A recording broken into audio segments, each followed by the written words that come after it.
had to beg her to come out here and do this for us today. She did not want to be on camera, but I said, listen, you're going to help a lot of people. So I've invited my wife, Angela Baldasare. Hi, Angela. Hi.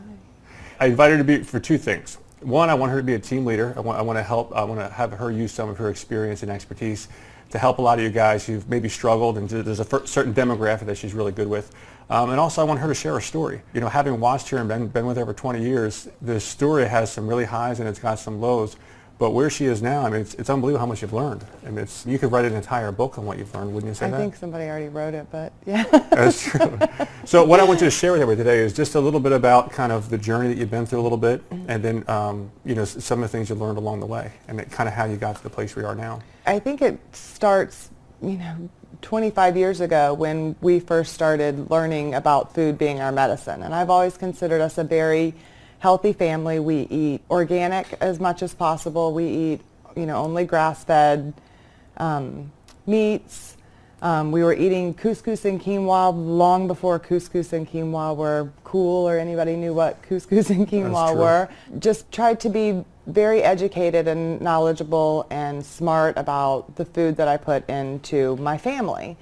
I have struggled over the last probably 10 or 11 years since our last child was born with some thyroid issues, with some weight issues, with some hormone fluctuations, and just couldn't seem to find a place where my body felt comfortable and was a really good weight for me. I was never technically obese or overweight, but I just had these stubborn last 15 pounds that just would not budge. I tried juicing. I didn't do anything really crazy, no cabbage diets, no anything like that, incorporating more greens into my diet. We completely, many, many years ago, completely did away with anything white bread, white pasta, white anything. Went completely whole grain and as much sprouted grains as we could, and just still had some health issues. Interestingly, several years back, I decided that I was going to completely give up meat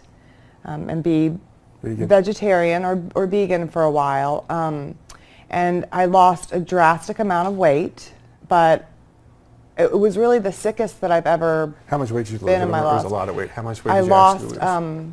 I think I lost 25 pounds.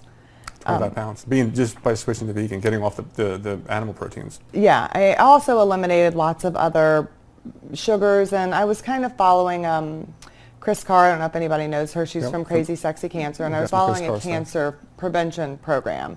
I was doing a lot of juicing, eating a lot of whole grains. Since I had eliminated the meat from my diet, when we sat down for our family meals, I felt that I needed to replace the meat with something wholesome and comforting and warm. So there was lots of, like I said, quinoa and couscous and lots of whole grains. And interestingly, it was the sickest I've ever been. I actually ended up in the emergency room in a CAT scan thinking I had, I don't know what I thought I had. Heart attack at one point. At one point it was a heart attack, but this particular time was, I thought I had maybe gallstones or pancreatic cancer. I thought there was something seriously wrong. So you bring up a good point, because almost this entire program, yes, it's a weight loss. I know a lot of people are in this for weight loss, but you losing the weight was not the goal you wanted to have here, was it?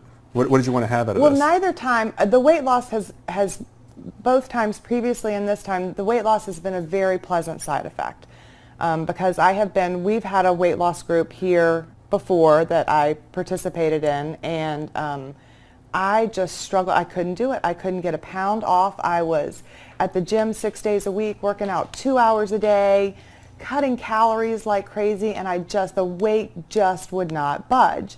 So the weight both times was a pleasant side effect of trying to find a place where my health would be. And one of the sticking points for you was an exercise. It definitely was not I exercise. saw you 5-6 days a week. I hate to admit this, but we've had craziness in our home over the holidays and with things going on, and I think I've been to the gym 3 times in the last 3 months, and I've recently lost how much within have 6 you? weeks. I think it's 18 pounds right now, completely effortlessly. You look great, by the way. Thank Gorgeous. you. It fell off, but the most important thing to me is how I feel. intestinal issues and these just weird things and lack of energy and kind of brain fog and mood things that's disappeared for me as well with my kind of latest discovery. But I know you've looked at a lot of people. You looked at the wheat people, you looked at the vegan people, you looked at the no sugar people, the no grain people. You've got probably 80 books at the house. So you've modeled, Yes. yeah. So you've modeled after a lot of Yes. people. After almost 20 years of kind of being on more of a health quest and seeing how the weight loss was going to tie into that, where are you now? Well, where I am right now is, like I said, I was having some stomach troubles. I just didn't feel like things were quite right. I know this is an uncomfortable subject for some people, but I ordered a stool test for myself. And it came back with really high levels of inflammation. So that started me on a quest to find out what would cause intestinal inflammation. Through my research, every book that I read, whether it was the Clean Gut Diet or the H. pylori diet or heal your intestines with food, or anything that I would read would say eliminate wheat. Well, in my mind, because we had given up white bread and processed pastas and stuff like that, I had kind of already done that, and I really didn't see what the problem was with organic whole grains. I would much prefer to try something, altering my diet and altering my eating habits before I go do an endoscopy or whatever the next step is. So I decided that what did I have to lose with giving up wheat?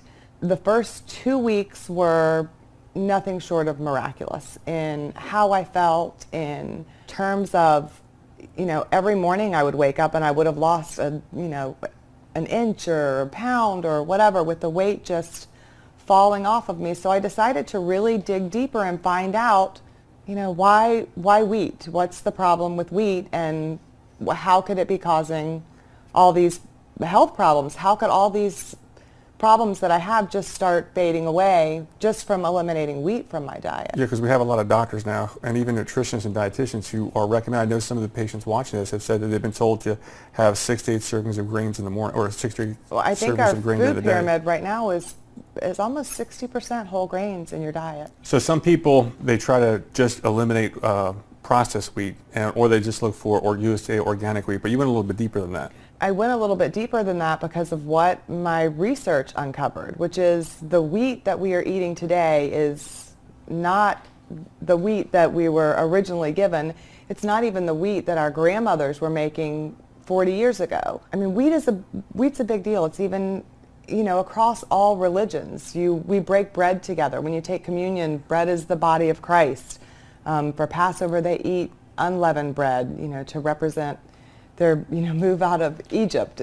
Things are the greatest things since sliced bread. We live in a culture and a society that's surrounded by bread and wheat products. You can't go to the supermarket without 60% of the products containing some kind of wheat in the supermarket. But it's not the same wheat. It's been so genetically modified. It's been so crossbred and hybrid and so messed with that our bodies don't even recognize it as food anymore. So even the slightest bit of wheat starts to cause immediate inflammation in your body. And you picked that up not only just from how you felt, but you actually picked it up in a blood test. I actually picked it up on a So blood it's test. clinically Yes. showing that this one ingredient was actually causing inflammation. Yes. For me, but not only just for me, apparently this is like 1 in 7 people have this problem. And I'm not talking about celiac disease, which is a true gluten intolerance. It's a true, you can have very serious side effects from it. I'm just talking about a food sensitivity. And apparently most of the population has this food sensitivity to wheat. It causes inflammation, it causes brain fog, it messes with your hormones.